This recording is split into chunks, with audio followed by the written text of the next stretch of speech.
Quand j'étais encore chef service de la norme et la qualité, j'avais mis en place un projet de suivi des diplômés sortis. Et la CTI là, demande ce suivi-là, le taux d'insertion. On doit après chaque année donner le taux d'insertion. En principe, pour moi, je mange tout ce qu'on avale. Tout ce qu'on mange avec la sauce. Je l'ai dit, nous le faisons pour l'innovation, nous le faisons parce que nous sentons que c'est notre école, ça fait partie de tout. J'ai 5 diplômes à l'enseignement supérieur, 3 de ces diplômes-là, je l'ai eu à Polytechnique. Donc je disais que c'est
Bonjour à vous, monsieur. C'est un honneur d'être en votre présence aujourd'hui. Donc, vous êtes le professeur Woufo, le formateur des formateurs à l'École nationale supérieure polytechnique de Yaoundé, enseignant au département de génie industriel et mécanique. Donc, aujourd'hui, nous sommes dans le cadre d'un programme institué par ETE Community. Donc, je vais vous poser quelques questions. Déjà, est-ce que vous pouvez vous présenter brièvement et nous parler de votre vie au sein du département de génie industriel et mécanique?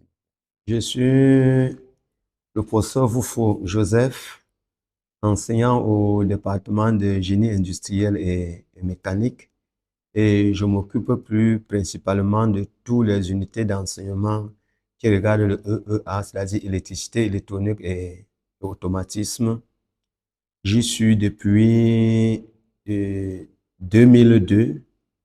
D'abord comme enseignant vacataire jusqu'en 2012 et j'ai été recruté en 2012 et depuis 2012 je suis enseignant permanent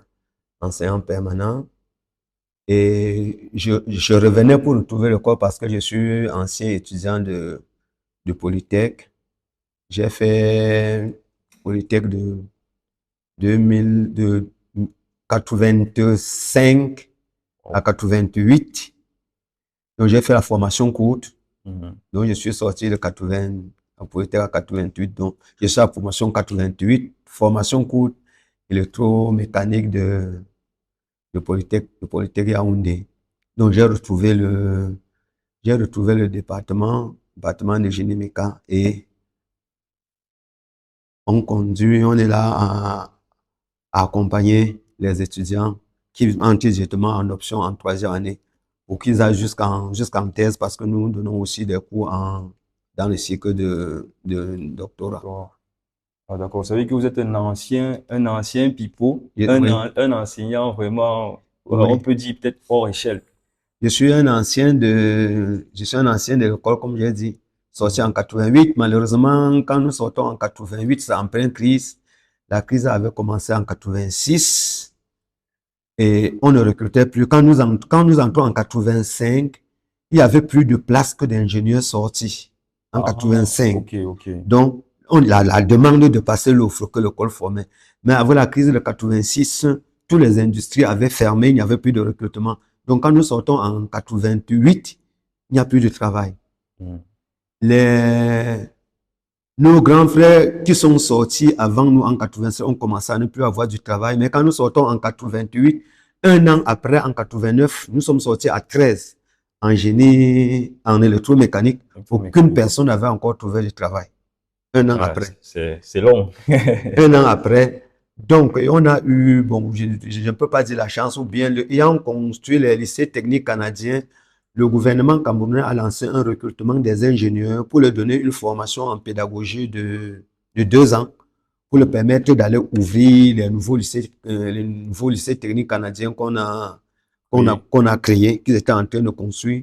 Donc, nous nous sommes retrouvés à l'actuel lycée technique de Colbison. Mhm. Nous avons fait 2 ans là-bas. Nous sommes retrouvés, je crois, nous étions parmi les 13 que nous étions ici en électromécanique, nous sommes retrouvés là-bas à 10. Nous sommes retrouvés à Mhm. 10, on a fait 2 ans de De formation. formation là-bas en pédagogie pour devenir maintenant des enseignants des lycées techniques.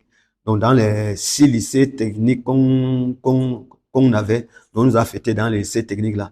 Et nous avons commencé à initier la formation du niveau bas en Mhm. enseignement technique parce que plus de 80% des lycées d'enseignement technique à ce moment ne faisaient que la formation commerciale, la section commerciale.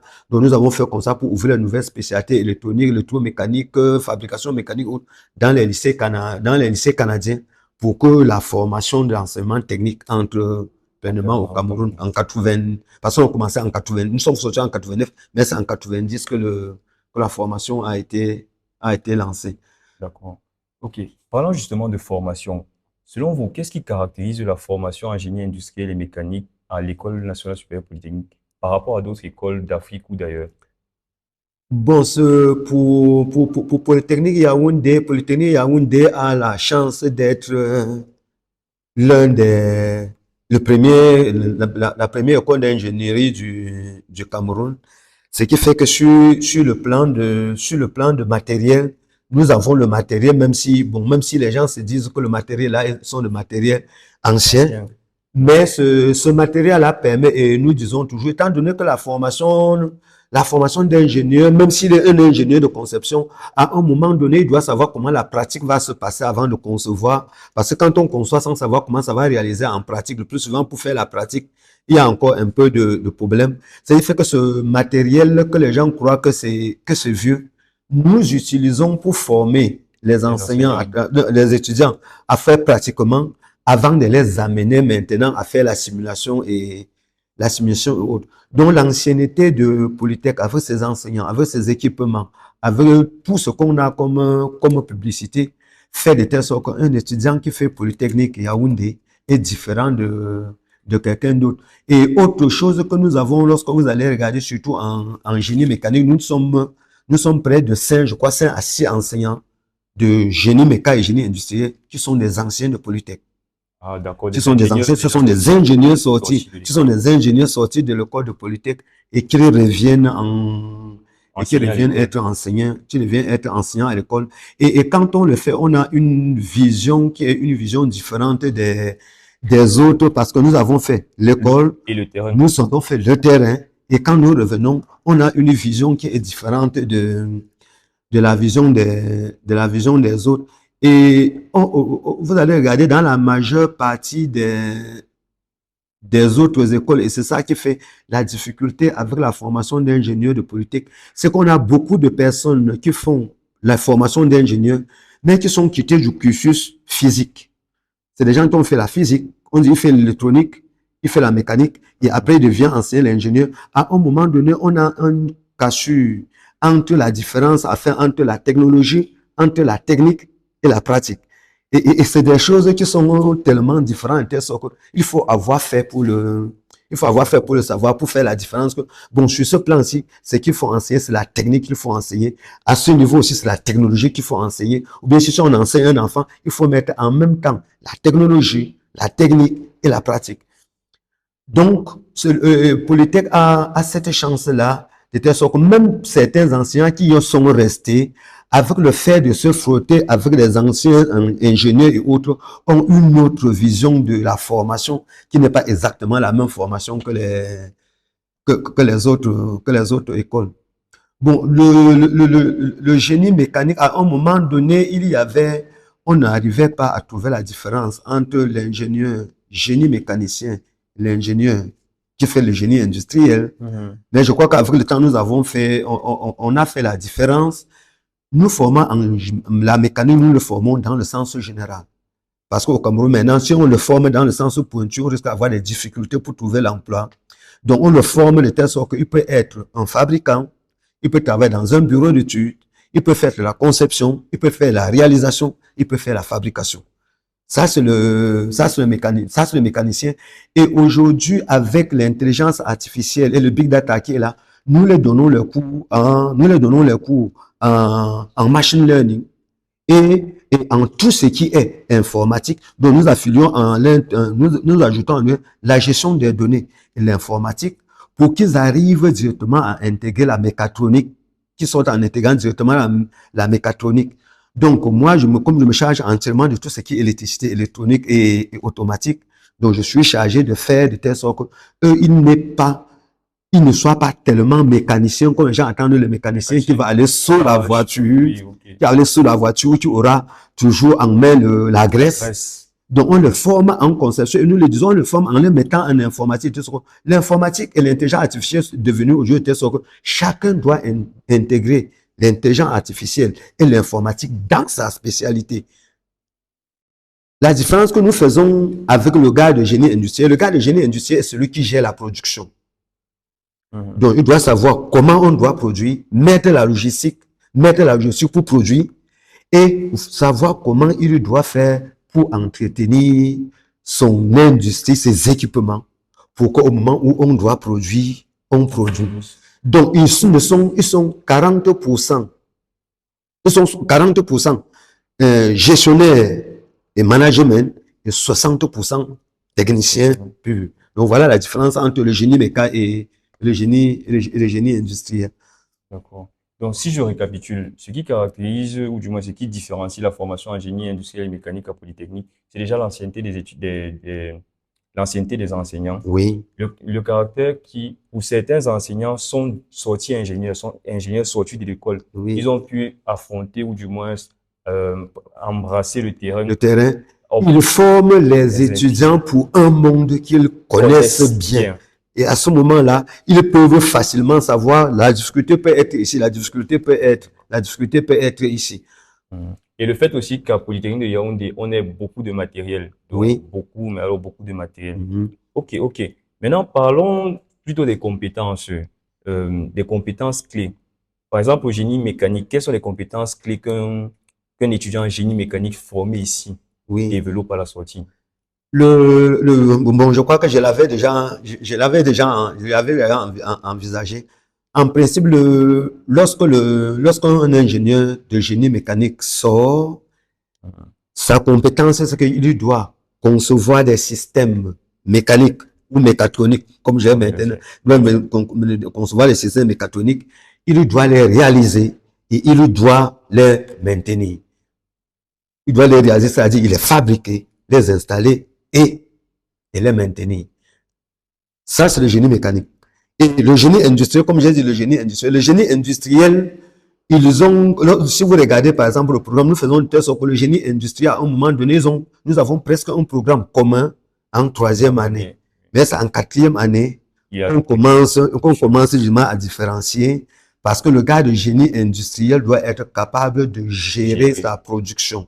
Donc, lorsqu'il y a une industrie, il doit savoir comment on doit faire pour produire, quels sont les éléments qu'il faut pour produire, quel est le dispositif qu'il faut mettre pour que les machines soient toujours disponibles pour qu'on puisse produire. Donc, si je comprends bien, vous êtes plus mécanicien qu'industriel. En tout cas, moi, je suis un électromécanicien. Attends, ce que je veux dire, c'est que j'ai un diplôme d'ingénieur électromécanique. J'ai un diplôme d'ingénieur électromécanique et à l'INSET de Douala, quand je suis allé à l'INSET année de Colbison, je suis sorti pour ça de l'électrotechnique. Ah, ça veut dire que ça tend à ce moment-là vers l'électricité. Ma thèse de doctorat, je l'ai travaillé sur le réseau électrique, mais en faisant la maintenance sur le réseau électrique. La maintenance est du génie mécanique, mais je le fais sur le réseau électrique. Ça veut dire que je fais les deux, que ce soit en mécanique, que ce soit en électricité. Ok. Donc, vous avez dit tout à l'heure qu'en 88, par exemple, il y a une crise industrielle. Oui, à partir de 86. Autant pour moi, à partir de 86. Mais maintenant, comment est-ce que l'école prépare les étudiants, bon, du moins, les étudiants du département du gym au défi du secteur de l'industrie? Bon, le secteur industrie, nous, à ce moment-là, nous avons été plus frappés parce que avant cette crise-là, les étudiants étaient formés et préparés pour sortir et être utilisés par les entreprises. Et on était formés de telle sorte qu'on avait ceux qui acceptaient travailler dans l'administration, ceux qui acceptaient travailler dans l'administration avaient 36 000 francs de bourse de plus, étant à l'école. Parce que nous avions 35 000 francs de bourse chaque année. Et ceux qui acceptaient à la sortie travailler dans l'administration, on les ajoutait 36 000. Mais on regardait, il n'y avait pas de gens qui acceptaient travailler dans l'administration parce qu'il fallait signer l'engagement des sénats. Nous n'avons, moi, particulièrement, je n'avais pas signé. Mais pourquoi ça? Parce qu'on savait qu'on devait aller en industrie, travailler là. J'avais l'argent dans l'industrie, j'avais pas l'argent dans la fonction publique. Vous partez travailler le vrai argent. On partait le vrai argent. Voilà. En tout cas, quand nous on demandait, on disait qu'on va toucher demi-million. Parce que le premier salaire, c'était un demi-million. En 88, pas aujourd'hui. Les 500 000 de voilà, 500 000 de 88. 88, 500 000 fois de 88. Maintenant, quand on arrive en 88, quand on sort, on n'est ni préparé pour nous employer nous-mêmes, ni préparés pour faire les études supérieures même. Ceux qui sont sortis avec nous, ceux qui sont entrés avec nous en 80, ceux qui sont sortis en 85 et qui ont fait 5 ans, vous allez vous rendre compte que la majeure partie a directement continué en thèse, directement parce qu'avec les 2 ans, quand nous avons eu les difficultés, avec les 2 ans, l'école a pu se réadapter et reformer les gens de telle sorte que s'ils ne trouvent pas de travail, ils peuvent continuer les études. Et ça a permis de signer le contrat avec l'INSA de Lyon, de telle sorte que les gens qui sont entrés à l'école avec nous, qui avaient fait la formation 5 ans, comme le professeur Tamou, ont à ce moment-là, à la sortie, les dispositifs avaient été faits de telle sorte qu'ils puissent aller continuer les études à Lyon, oui, à l'étranger, à Lyon pour revenir. Ce qui n'a pas été fait pour nous. Ce qui fait qu'aujourd'hui, pour le faire, nous associons aux matières d'aujourd'hui l'entrepreneuriat, le management, le droit et la gestion. Donc, toujours pour éviter de telle sorte que si un étudiant sort, il a la possibilité lui-même de s'installer. En s'installer, il peut s'installer. En cela, il y a au moins tous les canevas. Il sait comment faire pour s'installer. On lui montre le droit des affaires. Comment faire pour monter un appel d'offres. Comment faire pour monter. Donc, ces JE-là, on les ajoute dessus pour qu'ils puissent, à la sortie, même s'ils ne trouvent pas du travail, qu'ils puissent directement s'installer et de créer de l'emploi. Okay. Donc, vous avez pu corriger, vous avez compris ce qui s'est passé en 86, oui. La crise industrielle. Vous avez décidé de travailler à éviter cela. À éviter cela, à préparer les enfants psychologiquement et même sur le plan de compétences à faire face au moment où s'il ne trouve pas le travail, lui-même il crée l'emploi. Ok. Donc, mais parlons un peu de la création d'emplois. Est-ce que vous voyez émerger des solutions innovantes, donc des innovations locales portées par vos étudiants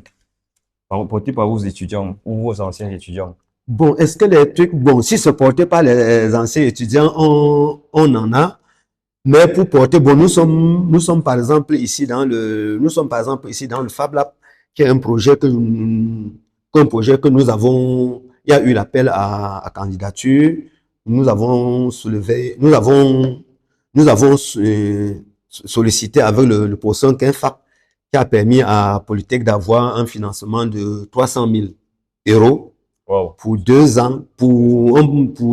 C'était prévu pour 3 ans, mais on a fait 4 ans pour finir. Le projet est fini. Le projet est en termes de clôture, parce qu'on va clôturer en décembre, qui nous a permis d'avoir... L'idée était de monter un projet sur les énergies renouvelables et sur l'environnement. Et nous nous sommes dit, le professeur Kinfak est aussi ancien de l'école, il a suivi presque le même parcours que moi, il est sorti en 87, je suis sorti en 88. Nous avons fait l'essai technique de Col du Son. Ensemble, nous sommes sortis, il est arrivé à l'école avant moi, comme enseignant, je l'ai retrouvé. Donc, nous avons créé le premier laboratoire. Quand nous avons créé ce laboratoire de petite hydroélectricité, qui nous a permis de solliciter l'ONUDI pour nous équiper de petits matériels qui peuvent permettre de caractériser un petit site net, un petit site d'eau pour produire de l'électricité. Donc, on peut caractériser parce que pour utiliser un cours d'eau pour produire de l'électricité, il faut avoir le profil de charge. Et pour faire le profil de charge, il faut relever les caractéristiques du cours d'eau au moins pendant 2 ans, matin et soir. C'est-à-dire, vous relevez le débit, vous dérivez le niveau d'eau pour être sûr que pendant 2 ans, si vous produisez l'électricité, vous pouvez avoir l'électricité entièrement. Donc, on avait déjà fait ça pour avoir les équipements. Maintenant, il fallait voir comment faire pour réaliser. On s'est rendu compte que les turbines, ce qui est plus difficile, c'est fabriquer les turbines. Donc, dans ce projet-là, nous avons dit, il faut avoir une machine qui peut nous permettre de fabriquer les turbines. Wow. Tu peux nous permettre de fabriquer les turbines parce que c'est l'élément essentiel. On a dit le Fab Lab, on a dit oui. Nous avons le Fab Lab. Bon, le Fab Lab, si le Fab Lab, c'est pour faire le prototypage, nous avons le 3D printer ici, tu as tous les machines pour faire le prototypage. Nous avons dit de l'argent, nous mettons 60% pour acheter une machine. Nous avons commandé une machine en commande numérique 5 axes que nous avons eu qui est en haut. Je crois qu'on pourra monter voir. On est aujourd'hui à presque à 150 000 euros de dépenser sur les 300 000. C'est une machine 5 axes qu'on peut utiliser pour fabriquer tout ce qu'on peut fabriquer. Tout ce qu'on peut fabriquer. Il pèse 12 tonnes. 12 tonnes? Oui. Elle est ici en haut. Elle est ici en haut. On va regarder. La machine pèse 12 tonnes. Donc, en termes d'innovation, nous le faisons. Donc, on va voir la turbine. Et nous avons dit, nous avons le bois. Pourquoi faire une turbine en fer ou bien en métal alors que nous avons le bois? Et ce que les gens ne savent pas, c'est qu'avant que la révolution industrielle ne vienne en Europe et qu'ils commencent à fabriquer le fer, tout se faisait en Europe avec le bois. Les machines avant et autres avaient été faites avec le bois. Et nous avons le bois. Pourquoi nous ne pouvons pas faire les turbines avec le bois? Donc nous avons fait caractériser les bois. On a 4 essences du bois là-bas avec lesquelles on peut fabriquer les turbines. Nous avons un de nos étudiants qui est parti, il a fait 3 mois en France, à Montpellier et à Chirac, pour caractériser les bois que nous voulons utiliser pour fabriquer les turbines. Nous avons 2 prototypes déjà de turbines fabriquées, une qui est ici et l'autre qui est montée sur un prototype de centrale, de petit picot central, et tout qu'on est en train de faire pour que ça devienne un banc d'essai, pour que lorsque chaque fois qu'on va fabriquer les turbines, on met là-bas pour le caractériser. Donc, en termes d'innovation, on a beaucoup de choses d'innovation. Donc, on a les imprimantes 3D ici. Et cette machine-là fait de telle sorte que ça va permettre aux étudiants de quitter de la conception au prototypage et à la réalisation concrète de tout ce qu'on peut réaliser. Wow. C'est ambitieux. Donc, on met des éléments comme ça pour permettre aux étudiants de rêver et qu'en sortant, ils aient des choses d'innovation qu'ils peuvent faire. Bon, avec les étudiants de mécatronique, LSI mécatronique, ils ont fait beaucoup de leur prototypes, ils ont fait beaucoup de leur mémoire de fin d'études ici dans ce Fab Lab en réalisant les prototypages avec l'imprimante 3D que nous avons. Nous avons aussi une machine de réalisation des circuits imprimés. Toujours ici? Oui. Wow. Une machine de réalisation des circuits imprimés sur... J'en ai cherché. Des circuits imprimés sur ça. Bien sûr que nous avons eu un problème avec le système qu'ils ont utilisé parce que le cuivre qu'ils nous ont donné qu'il faut graver sur les plaques. Maintenant, quand on a utilisé jusqu'à finir, ça devient très cher. Mais nous avons trouvé une solution palliative. C'est qu'on peut utiliser les plaques présensibilisées et on utilise la machine pour graver. On utilise la machine pour tracer les pistes, utiliser seulement les pistes et de passer dans un perchlorus tout simplement. Donc lui, il trace les pistes à la main, il trace entièrement les pistes. Parce que si vous donnez le chemin il vous fait les pistes et il peut tracer de telle sorte que lorsque vous passez sur le percoloru, il vous laisse les pistes libres et il enlève tous les autres tout à côté. Et ça devient plus facile. Il peut le faire et le percer et on l'utilise plus facilement pour ça. Ça limite le travail de fabriquer les typons. Donc, si je comprends bien, le Fab Lab, c'est en réalité un endroit où on peut faire beaucoup de choses. Oui. Sauf que le public n'est pas suffisamment informé. Bon, le public n'est pas formé parce qu'on était encore sous contrat de projet. Ça sera ouvert et on doit, la seule difficulté, c'est qu'il faut qu'on ait le financement pour avoir la matière d'œuvre. Faut avoir la matière d'œuvre. Faut avoir la matière d'œuvre pour le faire. Et aussi, c'est la difficulté qu'il y aura pour le Fab Lab ici, c'est que le Fab Lab est un lieu ouvert.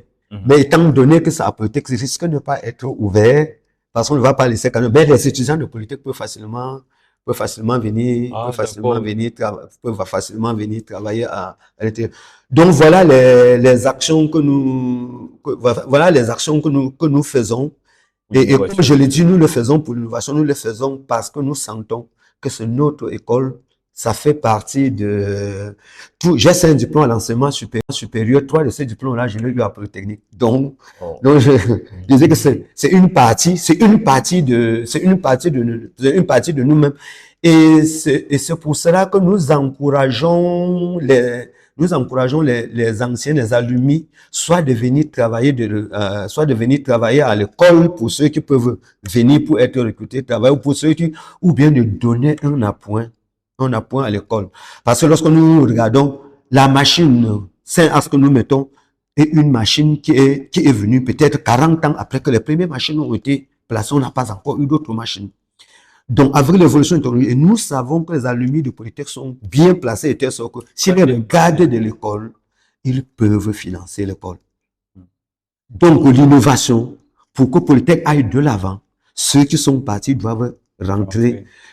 Je le sais, bon, les gens vont dire qu'on est très dur, mais on n'est pas dur.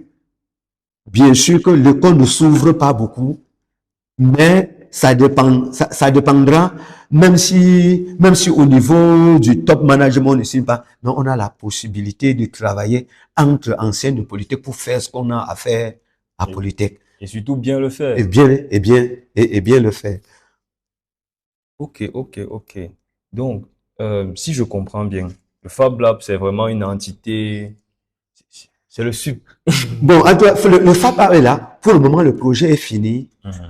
Pour le moment, le projet est fini. La seule chose qui fait des tests où on n'a pas encore fait l'ouverture officielle, c'est que le contrat est fini, mais il y a une dernière chose pour la formation du personnel et la maintenance de la machine qu'il faut faire, les équipements qu'on va attendre, c'est-à-dire que les outils ont été déjà affichés d'ici la fin du mois.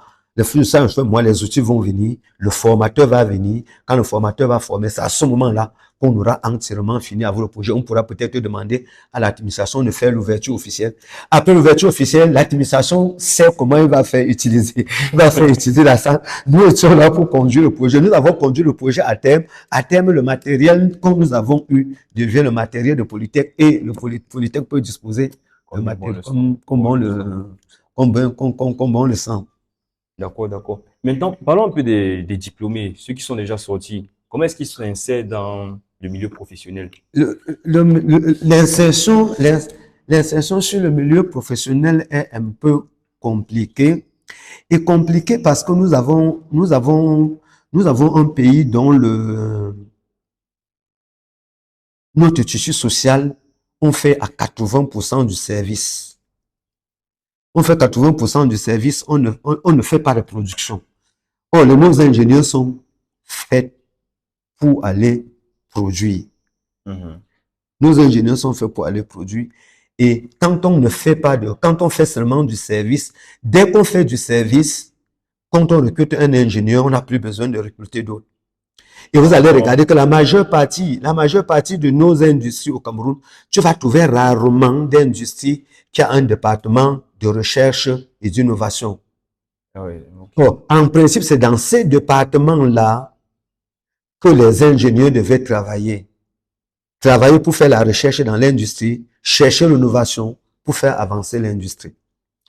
Ce qui fait que on va se rendre compte qu'aujourd'hui, nous avons beaucoup d'ingénieurs de chez nous, que ce soit les génies mécaniques, beaucoup se convertis en banque ou bien en assurance. Ça veut dire gestion de banque, gestion d'assurance. Beaucoup se convertis. On a beaucoup de gens qui sont à Freeland, on a beaucoup de gens qui sont à SCB, on a beaucoup de gens qui sont... Parce qu'à un moment donné, ils ont une polyvalence de telle sorte qu'ils peuvent facilement le faire. Parce que c'est bizarre, parce que quitter du génie industriel, génie mécanique... Là, oui, mais ça se passe. Ça se passe. Et l'assurance, la gestion des risques d'assurance. Parce qu'il faut gérer les risques dans les banques et dans l'assurance. Parce que ce que les banques ont, c'est-à-dire que lorsque vous venez déposer, vous voulez avoir de l'argent, si c'est un projet mécanique, si c'est un projet industriel, le fondé de pouvoir qui doit analyser vos dossiers et savoir s'il y a un risque et savoir si on peut le faire, doit être quelqu'un qui peut le réaliser. Ça veut dire que l'ingénieur là devait être l'ingénieur qui prend pour dire, il a fait telle chose, est-ce que ça marche sur le plan technique, est-ce que ça marche pour le avant de dire au financier, vous pouvez lui donner de l'argent. Parce qu'on est sûr que ça va marcher. Donc, on est en train de chercher ces gens-là. Et le fait que nous avons mis à l'intérieur le machine learning et tout l'intelligence artificielle fait de telle sorte que les entreprises, les banques et même les assurances étant en train d'aller là-bas, on a possibilité. L'année passée, je crois, nous avons eu une demande de 6 ingénieurs de génie mécanique qui sont partis au Crédit Foncier. Qu'on a recruté au Crédit Foncier. Et je crois l'UBA a eu 4. L'UBA a demandé 4. Donc, nous, on a des ouvertures. Il y a de la demande. On a de la demande. Mais cette demande-là est une demande ciblée.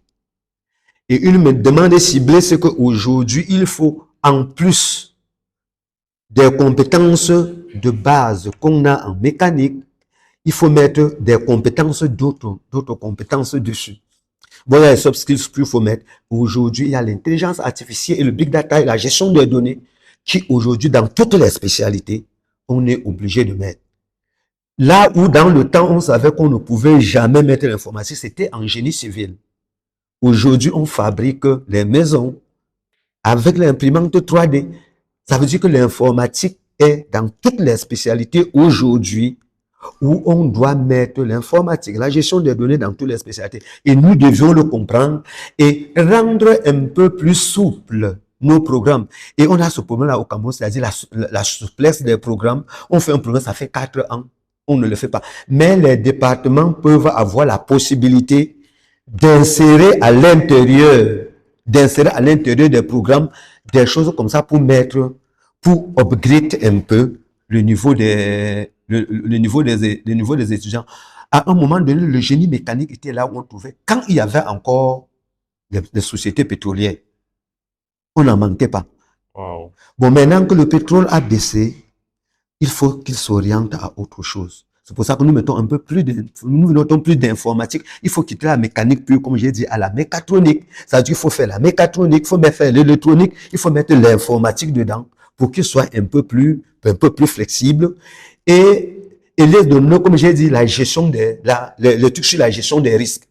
La gestion des risques, c'est l'analyse des données. Ça va prendre des données et de les analyser pour regarder comment on peut faire pour les gérer. Donc, on faut mettre beaucoup de gestion de données, plus d'intelligence artificielle dans leur programme pour qu'ils puissent travailler d'un plus que. On a un ancien de l'école qui est vice-président africain des sociétés d'assurance, qui a fait génie industriel ici. Et il a mis un programme de reconversion des ingénieurs de génie industriel. De telle sorte, quand ils sortent, beaucoup de gens font la formation là et se réintègrent directement dans la gestion des assurances. Ils font l'analyse des risques dans les assurances et des autres. On a des ouvertures. Il faut seulement que les étudiants soient formés, soient éduqués. Et autre chose à peut-être, nous avons une difficulté à peut-être, c'est le réarmement moral des étudiants. On laisse trop les étudiants sur les compétences techniques. On ne les fait pas sur les compétences, sur les soft. Les soft skills. Sur les soft skills. Il faut les former à se battre. Il faut former le réarmement, c'est-à-dire que moralement, ils doivent être formés. Ne pas seulement passer tout le temps dans le cahier, les activités post-EPS qu'ils doivent le faire pour l'ouverture d'esprit, pour l'ouverture dans le monde, pour faire autre chose, ne pas rester seulement. Donc, on est en train de développer ça et avec ça, avec le Fab Lab, nous, on est en train de faire, nous faisons presque au moins 1 à 2 fois par mois une présentation où une personne vient et il raconte son parcours comme je suis en train de le faire. Hier, on a eu une dame, Madame Marie-Ange Eyum Tagne, qui est à Silicon Valley, qui travaille à Silicon Valley. Il a fait le lycée technique de Colbison. Il a eu un bac E. Avec son bac E, il est parti aux États-Unis. Aujourd'hui, il travaille à Silicon Valley. Donc, c'est elle qui était la présentatrice pour présenter son parcours. Bon, malheureusement, nous n'avons pas assez de salles, mais il y a aussi ça, c'est que les étudiants ne sont pas beaucoup en ligne. Parce que ça se fait nous le faisons ici, mais ça se fait en ligne. Même ceux qui ne sont pas, mais s'il n'y a pas d'espace ici, les gens peuvent se connecter en ligne et le faire. Et dans le cadre du Fab Lab, nous avons pu aussi la possibilité de voir qu'on voisait cet écran genre de 4 mètres sur 2 et la caméra qui fait de telle sorte que nous pouvons faire toute présentation ici, que ce soit ici et que les gens le voient ailleurs, ou bien si c'est d'ailleurs, nous venons présenter ici. Nous avons une connexion Internet ici, stable interne pour le Fab Lab qu'on peut utiliser. Bon, maintenant, comme j'ai dit, pour le moment, le projet supporte. Quand le projet va finir, c'est à ce moment-là qu'on verra comment faire pour le renouveler, parce que c'est une connexion Starlink qui coûte plus cher, parce que comme le Cameroun n'a pas signé la convention, on est obligé de payer au Nigeria pour que ça devienne cher. Bon, on a déjà dit qu'on est en train de signer la convention. Si on signe la convention de telle sorte que les prix baissent, je crois qu'on pourra être, oui, si on pourra être, bon, on pourra utiliser le Fab Lab pour faire le maximum de choses qu'on peut avoir. Voilà, ça, c'est ce que nous faisons pour mettre le niveau de l'école, pour augmenter le niveau de l'école, mettre le niveau de l'école à un niveau un peu plus haut, pour challenger aussi les autres. Il y a ça. Autre chose que nous avons, bon, et que beaucoup de gens, et que beaucoup de personnes ne refusent, c'est que nous avons beaucoup d'étudiants qui partent en double diplomation. Ah. Nous avons beaucoup d'étudiants qui partent, qui partent en double diplomation. Et malheureusement, c'est que eux, ils partent. Et ils ne reviennent pas. Mais pour moi, ce n'est pas un problème. Il faut seulement les canaliser. La chose, et c'est ça le réarmement moral qu'on demande de faire, il faut les canaliser. La Chine, pour être aujourd'hui, et les Chinois sont partis en Europe, voler l'intelligence pour rentrer. Nos enfants ne rentrent pas parce qu'on ne les forme pas pour qu'ils aillent, pour leur dire qu'ils partent voler l'intelligence pour revenir. On les fait croire qu'ils partent pour fuir la misère. Non. Nous, comme j'étais dit, nous sommes retrouvés à Colbison. Nous étions à Colbison près de 205. Aujourd'hui, plus de 2 tiers sont tous partis. Ils sont repartis soit au Canada ou en France. Nous sommes restés. Bon, moi, je suis resté au Cameroun. Mais le pourcent qu'un faire ce qu'il fait aujourd'hui, qu'il est resté au Cameroun, ceux qui sont au Canada ne peuvent pas le faire. Il vient au Canada, là-bas, enseigner les gens, il revient au Cameroun, il parle un peu, mais il est resté au Cameroun, il n'est pas. Ce qui fait qu'on peut rester là où on est. Il faut seulement se battre, il faut seulement mettre les objectifs, mettre les moyens et se mettre au travail pour faire ce qu'on a à faire. Ceux qui partent, il faut seulement les canaliser. Et même pour le canaliser, je dis pour aller challenger les autres en quittant de chez nous, nous risquons de ne pas avoir la base pour le faire. Quand on regarde le 80%, quand nous regardons par exemple 80% des étudiants qui quittent d'ici pour aller faire l'X, près de 80% font l'ingénierie financière. L'ingénierie financière travaille dans les organismes financiers internationaux. Ça veut dire qu'à un jour, on va se retrouver que c'est un Camerounais qui est en train de négocier avec le Camerounais la dette du Cameroun et autres.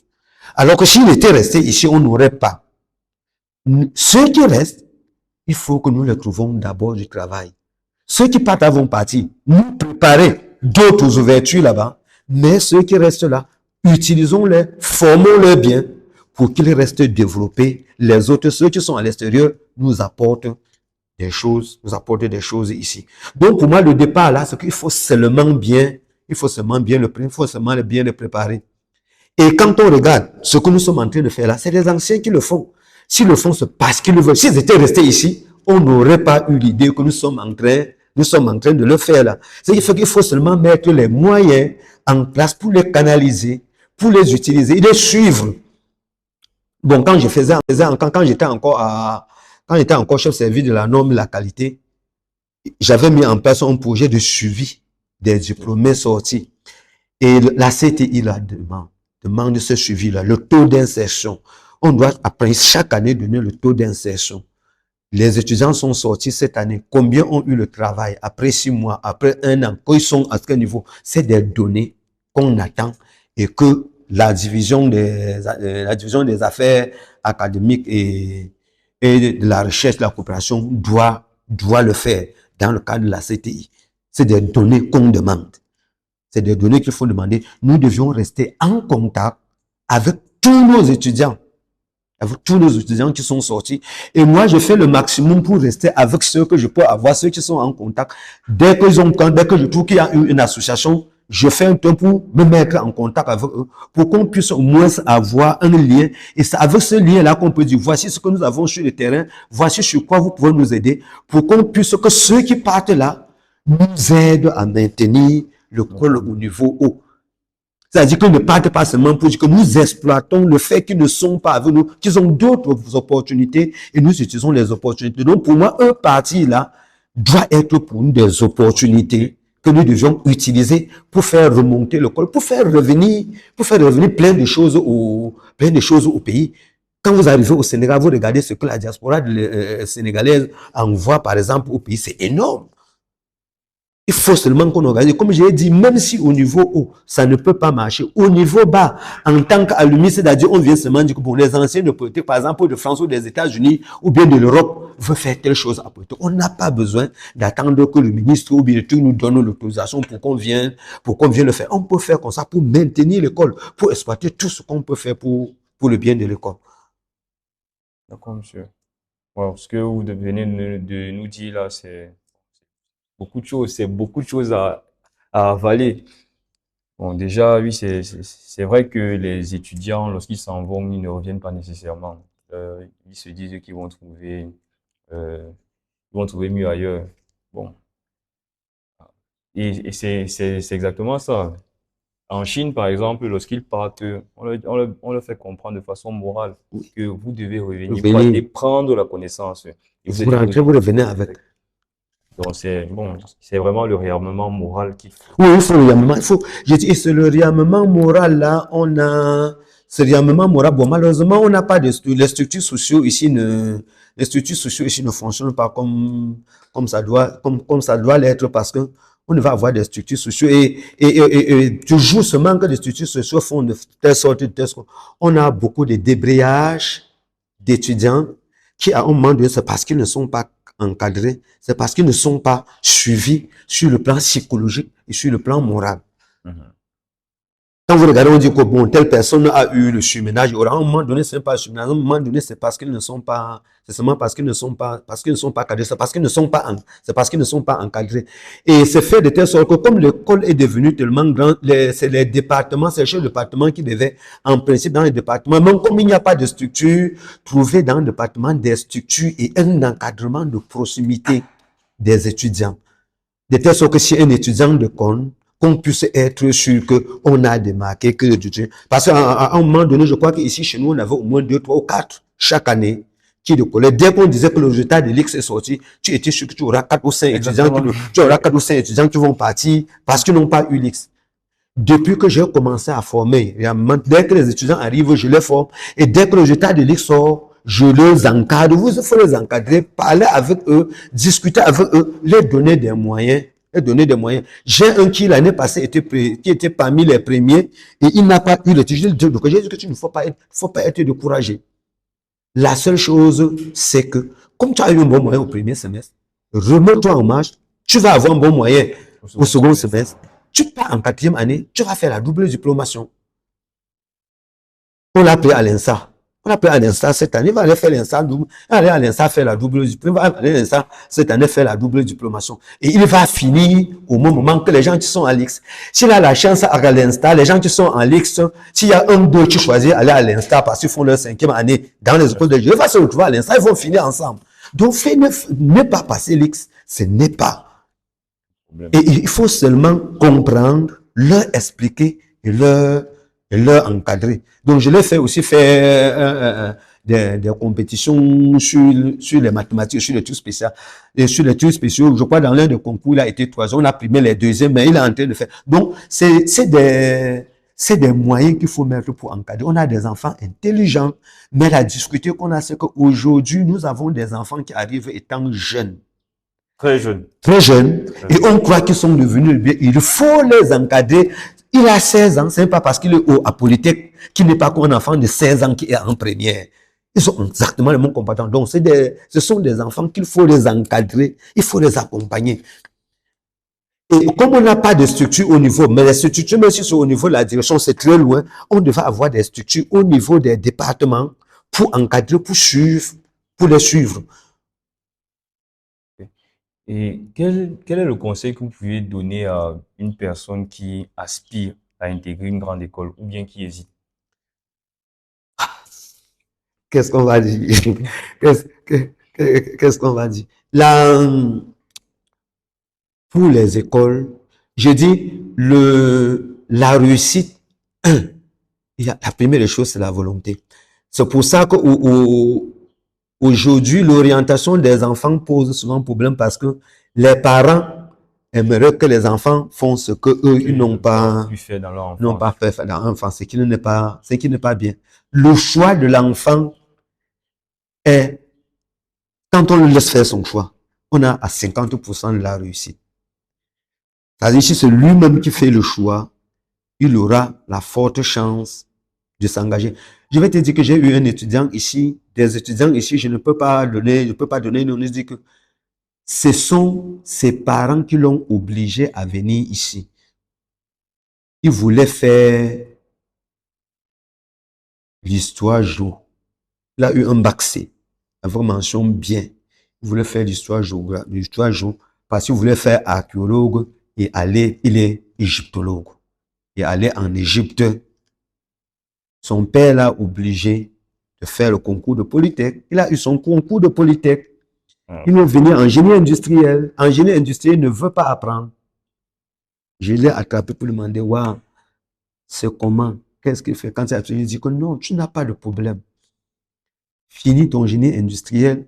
Aujourd'hui, les imprimantes 3D fait de telle sorte que tu peux le reconstituer avec les imprimantes 3D.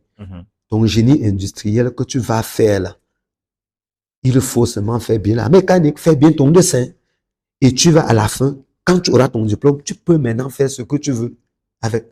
Tu peux maintenant aller en ligne ou bien n'importe où, faire l'égyptologue que tu fais ensemble, mais tu seras ingénieur. Tu vas avoir plus de connaissances et plus de mobilité que celui qui est parti seulement faire égyptologue et il a fait la littérature.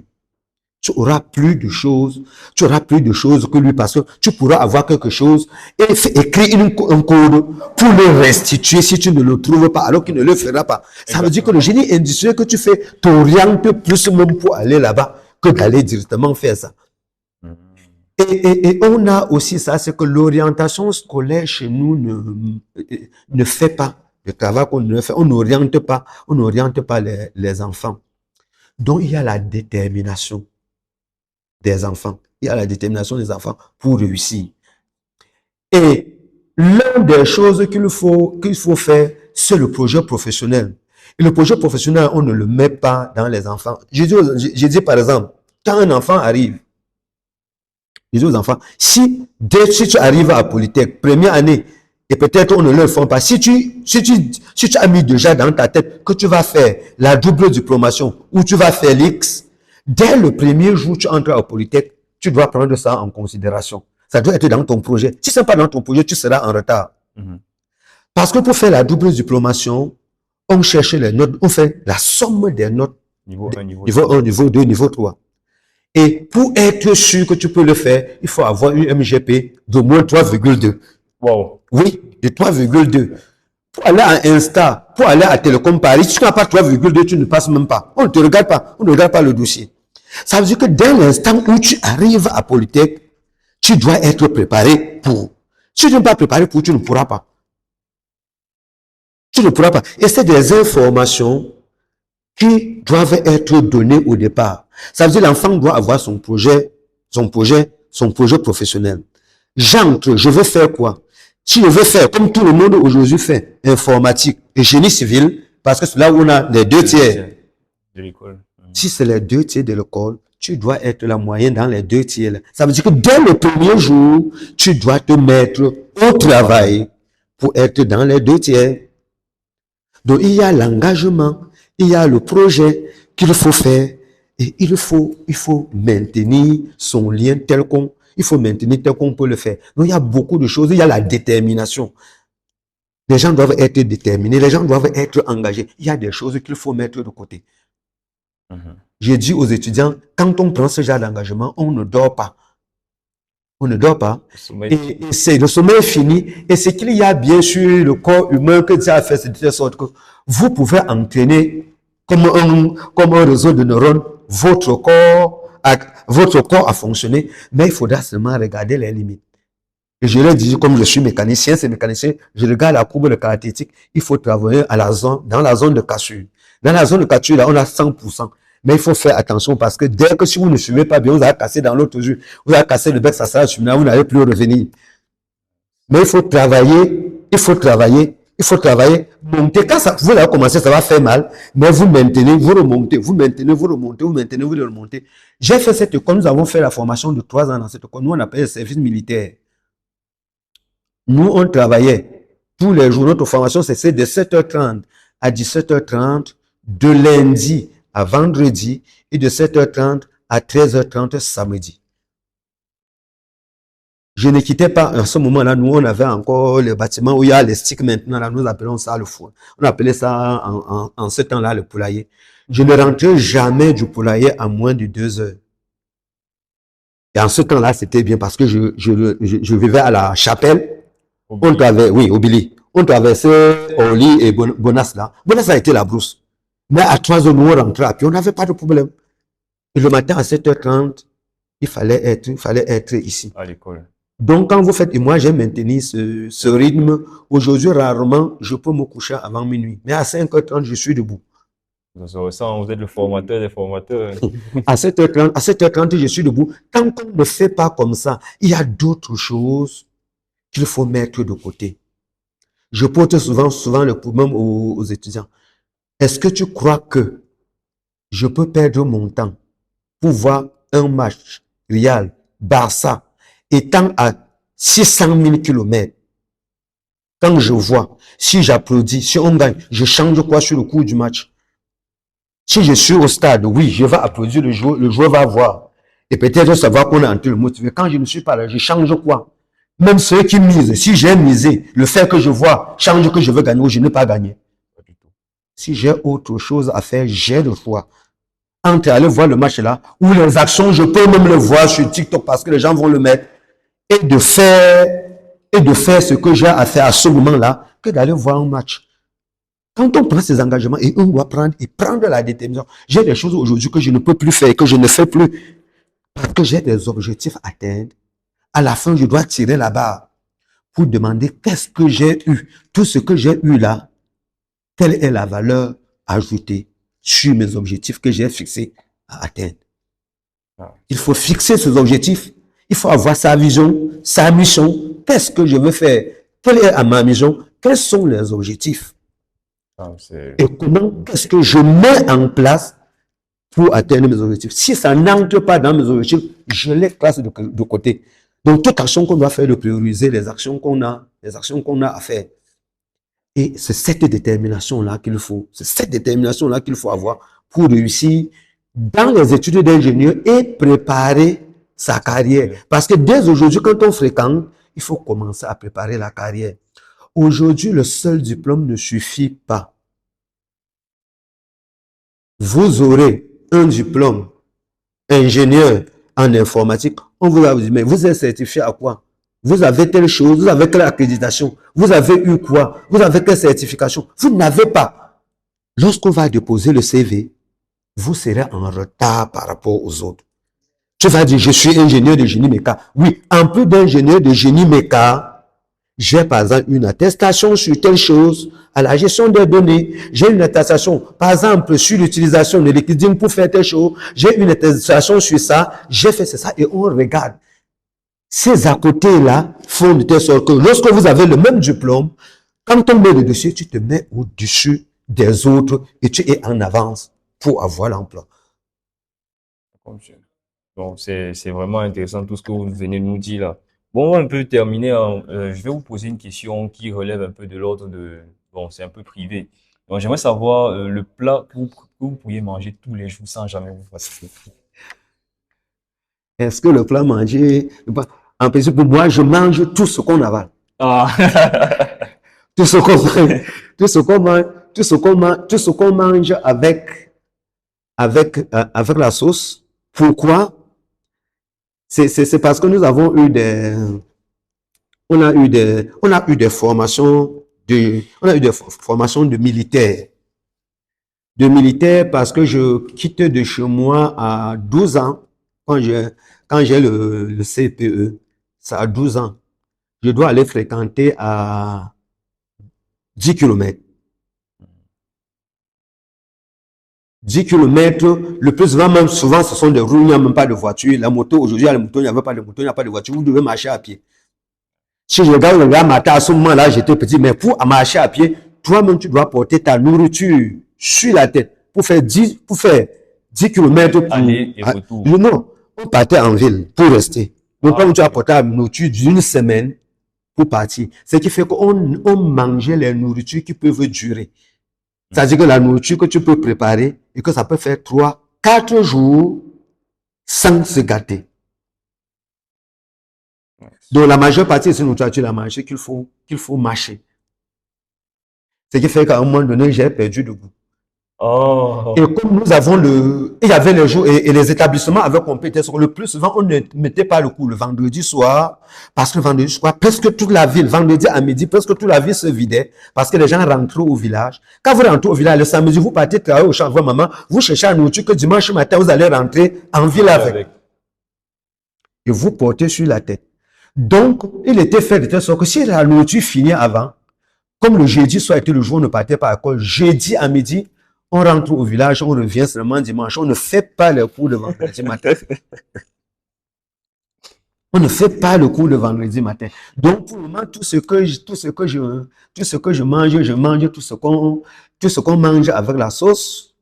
Bon, nous, chez nous, il y a le taro sauce jaune. Et nous, il y a un autre taro chez nous qu'on appelle le kwanza. C'est un taro qu'on mange avec les légumes. Ah, d'accord. Ok. Le taro, l'autre, c'est le taro, mais on ne pile pas les deux de la même manière. Bon, mais c'est le taro.